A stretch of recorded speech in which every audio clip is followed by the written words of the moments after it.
अब मैं आपको एक्सरसाइज 1.1 का क्वेश्चन नंबर 4 बताऊंगा, जिसमें हमें प्रूफ करना है अगर किसी पॉजिटिव इंटीजर्स का हम स्क्वायर करें तो उसकी फॉर्म आइदर 3m होगी या 3m+1 होगी। अब मैं आपको क्वेश्चन नंबर 4 का सॉल्यूशन बताता हूँ।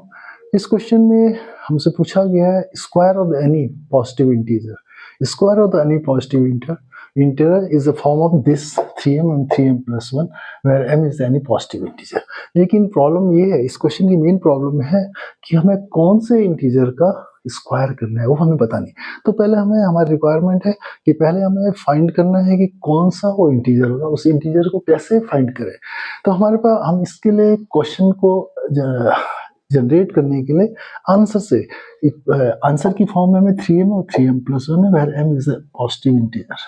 इसी को दूसरे फॉर्म में लिख सकते हैं और 3q इंटू 3q+1। ओके, इससे क्या फायदा होगा, बिकॉज हमारे पास इक्वली डिवीजन एल्गोरिथम होता है a is equal to bq+r।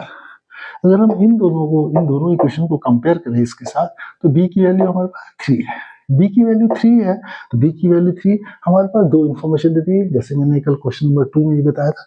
Question b is equal to 3, तो r की वैल्यू, हमारे शेषफल की वैल्यू कितनी है, 0, 1 और 2 होगी। जब b इज इक्वल टू 3 होगी तो हमारे पास 3 फॉर्म ऑफ इक्वेशंस होगी, इंटीजर्स की 3 फॉर्म ऑफ इक्वेशन। तो मींस पहले इस इक्वेशन में b की वैल्यू 3 रखेंगे, तो a is equal to 3q+r, फिर r की वैल्यू 0, 1 और 2 रखेंगे, जिससे हमें 3 फॉर्म ऑफ इक्वेशन मिलेगी। तो पहला a is equal to 3q, r की वैल्यू 0 की फर्स्ट फॉर्म ऑफ इक्वेशन होगी, a is equal to 3q+1, r की वैल्यू 1 रखने से, एंड थर्ड होगी a is equal to 3q+2, r की वैल्यू 2। मीन्स इस तरह हमारे पास जो इनपुट इक्वेशन है, ये वो इंटीजर इक्वेशन है या जो इंटीजर है जिनका हमें स्क्वायर करना है।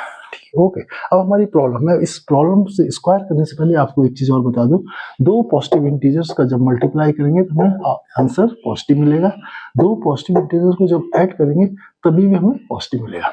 अब हम फर्स्ट फॉर्म ऑफ इक्वेशन को स्क्वायर करते हैं। राइट हैंड साइड 3q है, 3q का स्क्वायर करते हैं तो 9q स्क्वायर हुआ। इसे लिख सकते हैं 3 into 3 q into Q. Okay, हमने 3 इंटू इस पूरे चीज को एक ब्रैकेट में दिया, 3 cross Q into cross Q. ठीक है, इसको 3 एक पॉजिटिव इंटीजर, q एक पॉजिटिव इंटीजर, q एक, इन सब का मल्टीप्लाई एक इंटीजर होगा जिसको हमने m लिखा, तो हमारे पास क्या मिला 3m। तो this is first required form, ये हमारी रिक्वायर्ड फॉर्म थी, 3m हमारे पास मिल गया। दूसरा, अब दूसरी फॉर्म है a इसको 3q+1, 3q+1 का स्क्वायर करेंगे। स्क्वायर करने से पहले मैं आपको a प्लस बी का होल स्क्वायर बता दूं, इसको यूज करेंगे इसमें। a प्लस बी का whole square is equal a square plus इन दोनों का मल्टीप्लाई कर दूंगा 2 into A B and plus इसका स्क्वायर। अब हमारा a इस कंडीशन में क्या है, 3q है, और b क्या है, 1 है। अब इसे लिखेंगे 3q का whole square plus 2 into 1 into 3q plus 1, this is 9q square, इसको 6q+1। अब इन दोनों को एक साथ लिखा, इसमें से 3 कॉमन ले लिया, 3 कॉमन लिया तो 3q स्क्वायर बच गया, इसमें से 3 कॉमन लिया तो 2q।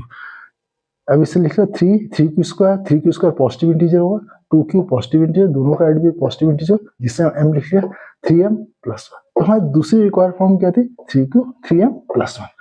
अब तीसरी फॉर्म है हमारी a equal to 3q+2। 3q+2 का स्क्वायर करेंगे, a इतना हमारा b है, a प्लस बी के होल स्क्वायर का फॉर्मूला लगाएंगे, 9q square plus 2 into 3q into 2 plus इसका स्क्वायर 4। अब इन इसको इसके लिख सकते हैं 3 इंटू 3q स्क्वायर, ये क्या है 12q है, तो 12q में से 3 वापस कॉमन लिया और 4q लिख लिया। इस 4 को, मेन ये 4 है, इस 4 को कैसे लिखना है, मेन ये क्या है, ये 4 मेन है, 4 को क्या 3+1 लिख सकते हैं। ठीक है, अब उसके बाद हम इन 3 को एक साथ लिख लिया, इन 3, और इसमें से 3 को कॉमन लिया, 3 ये कॉमन आ गया, अंदर 3q स्क्वायर बचा, फिर 4q बचा, और इसमें से 3 कॉमन ले लिया तो 1 बचा। इस सबको 3q स्क्वायर पॉजिटिव इंटीजर है, 4q पॉजिटिव है, ये पॉजिटिव है, इन तीनों का सम पॉजिटिव है, इसको हमने क्या लिखा, m लिया। तो हमारे पास 3m+1। तो मीन्स हमारी जो रिक्वायर्ड फॉर्म थी, हमारी जो 3 फॉर्म ऑफ इक्वेशन थी, अगर हम उसका स्क्वायर करें तो हमारी रिक्वायर्ड फॉर्म 3m और 3m+1 मिलती है। This is the answer.